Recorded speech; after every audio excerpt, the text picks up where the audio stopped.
Сайн байцгаана уу? Логик нэг хичээлээр судлах агуулга болон нэр томьёог товчхон тайлбарлан видео хүргье. За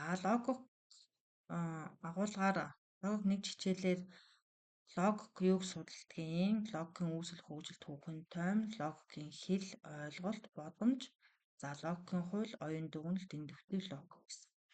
Ийм агуулгын дагуу судалнаа логикийг. За тэгэхээр логик гэдэг нь юу юм бэ гэхээр шинэ мэдлэгийн дээн дүгнэлт гаргаж авах явцад сэтгхүйд үүсч идэг юм аа. Бүтэц бүтцийг судалдаг. Мөн бидний сэтгхүйд үйлчж буй хууль дүрмүүдийг судалдаг шинжлэх ухаан юм аа. За тэгвэл логикийн хэл гэдэг ойлголт нь юугаар илэрч байгаа юм бэ гэхээр за хэл бол сэтгхүйдээ салшгүй холбоотой.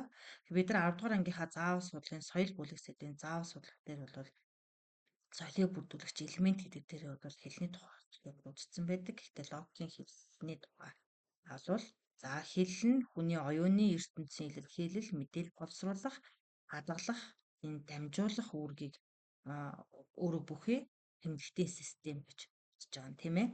За тэгэхээр логикийн хэлний тухай дэлгэрүүлэн судлах нэ.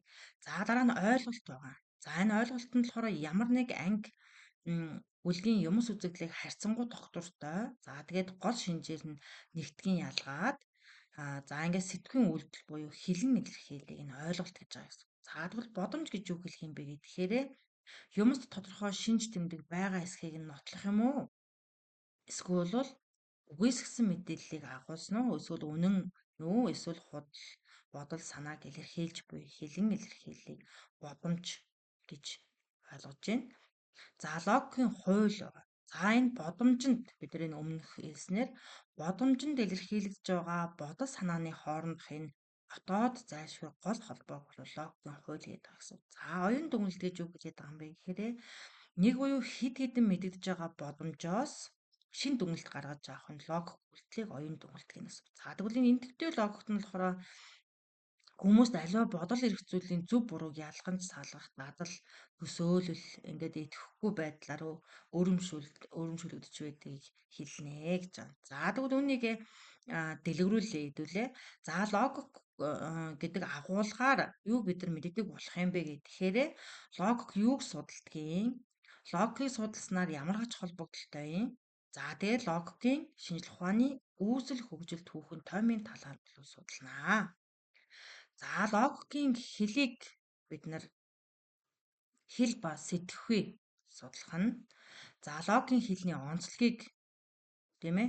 За дараа нь эргцүүллийн логикийн хэлбэрүүд болон семантик категорийн талаар бол энэ логикийн хэл гэдэг ойлголтыг судалснаар мэдэж авнаа. За дараа нь ойлголт байгаа. Ойлголтыг судалснаар ямар ойлголтуудыг мэдэж авах юм бэ гэхээр ойлголт гэж юу хэлээд байгаа юм бэ? За тэгээ ойлголтын агуулга ба багтаамж байгаа. За тэгэхээр энэ ойлголтын агуулга ба багтаамжийн талаар бид нар 7 8 9 10 дугаар ангийн агуулга судалж байхдаа бид нар одоо соёл бүлгийн дүгнэлт хэсэг дээр бол ойлголтын багтаамжийн талаар хангалтны ойлголтоо бол авчирсан байдаг. Тэгэхээр төгрөг өгс ойлголтын агуулга буюу багтаамжаар өгөгдсөн даалгаврыг ажиллаад анхны ойлголтоо авцсан байдаг. За дараа нь ойлголтыг тодорхойлох үйлдэл хийж сурна. Мөн ойлголтыг хуваарлах үйлдэл хийж сурна.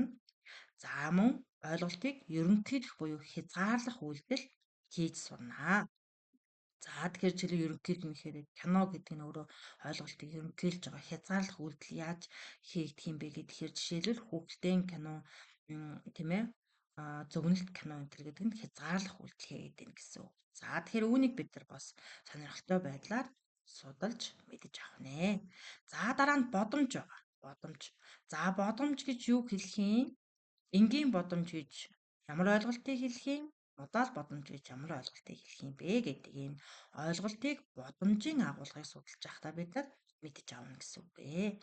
За тэгэхээр нөгөө бид нар монгол хэлний хичээлтэйгээ холбогддгоо гэдгийг мэдж байгаа тийм ээ. За тэгвэл энэ бодомжн дээр дан ялангуяа монгол хэлний үг хэллэг өгүүлбэр тийм ээ их ашиглагдана гэсэн үг. За тэгэхээр бас яг нь монголны хичээлтэй холбогдох судлаж сонирхолтой байдлаар судлах нэ.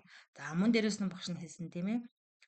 Монгол хэлний холбоос өгнүүд бас үүнд их чухлаа. Хэрвээ бол өгөөд тийм ээ агаад за тэгээд эвт центрийг холбоос өгнүүд бас хамаатай гэсэн.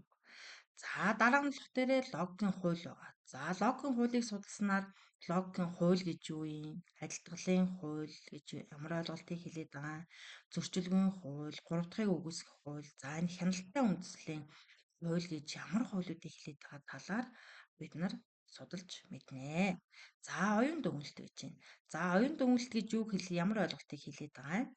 За түүнд дотор нь дедуктив оюун дүгнэлтийн хэлбэрүүд нь ямар хэлбэрүүд байдгийг, индуктив оюун дүгнэлтийн төрлүүд нь ямар төрлүүд байдгийг бэ гэдгийг бид нар энэ логик нэгж хичээлийг судалснараа ийм олон ойлголтыг тань мэдэж авнаа.